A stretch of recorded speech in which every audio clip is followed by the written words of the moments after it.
A significant number of disputes could be avoided if those involved in a real estate transaction would consistently adhere to the basic principles of contract law. Obviously, reducing disputes between buyers and sellers also reduces broker liability. The basics. Every real estate broker and agent, broker, knows the basics of contract law. For example, every broker knows that a contract is simply an agreement between two people. In a contract for the sale of real property, the buyer agrees to buy the specified property for a certain price, and the seller agrees to convey clear title to the property. However, most real property contracts, such as the Arizona Association of Realtors (AR), Residential Resale Purchase Contract, AAR contract, contains numerous other important provisions relating to the transaction. Get it in writing. It is also common knowledge that pursuant to the Statute of Frauds, a contract for the sale of real property must be in writing and signed by the party to be charged to be enforceable.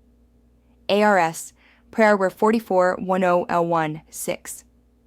However, the parties sometimes forget that any modification to the contract for the sale of real property must also be in writing and signed by the parties. Many disputes between buyers and sellers could be avoided if all contract modifications were put in writing and signed.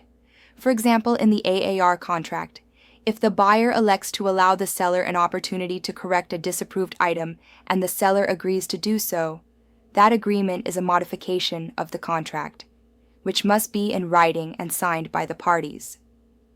Unfortunately, disputes arise when the broker obtains only the seller's verbal agreement to correct a disapproved item and conveys that verbal agreement to the buyer by a letter signed only by the broker.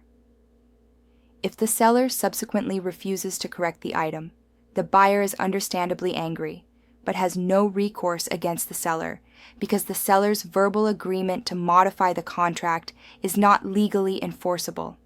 Therefore, the buyer may look to the broker for recompense. Both spouses must sign.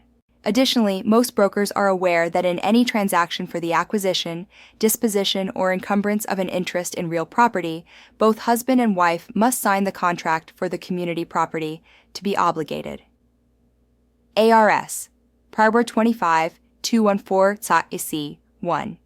Therefore, both husband and wife must sign all contracts and other agreements relating to the transfer of real property, including modifications of the contract.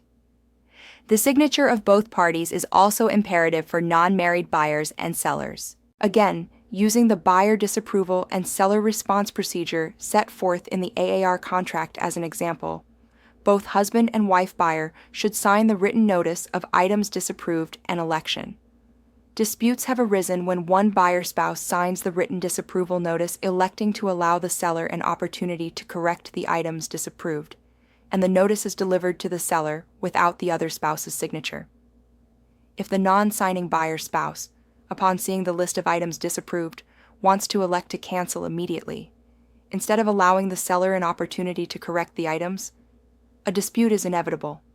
Obviously, this kind of dispute creates not only a strain on the buyer's marriage, but a legal dilemma as well. Similarly, both sellers must sign an agreement to make requested repairs. Be specific. Finally, brokers are cognizant that the contract contains all of the parties' legal rights and obligations regarding the transaction. Therefore, the contract must be clear and contain specific terms. The AAR contract contains such specific terms. However, oftentimes the parties alter the standard terms in the AR contract or add additional terms and conditions. When drafting such terms, it is important to avoid ambiguity. Contract language is ambiguous when it can be reasonably interpreted in more than one way, and the meaning of the contract language cannot be determined within the four corners of the contract. A court will interpret an ambiguous contract term by trying to determine the intent of the parties at the time of the contract. To avoid ambiguity, avoid shortcut phrases, such as 48 hours first right of refusal. Instead, write out exactly what the parties intend. Contingency clauses are a common source of ambiguity.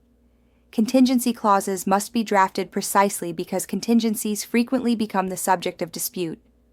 At a minimum, a contingency clause should specify the terms of the contingency, the exact time in which the contingency must be fulfilled, and the rights and obligations of the parties if the contingency is not met.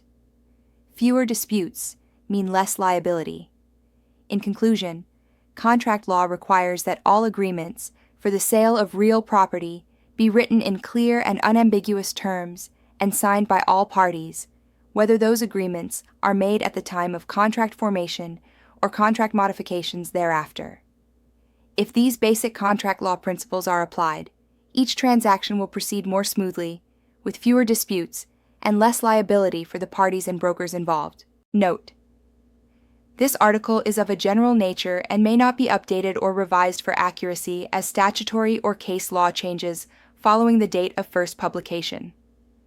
Further, this article reflects only the opinion of the author, is not intended as definitive legal advice, and you should not act upon it without seeking independent legal counsel.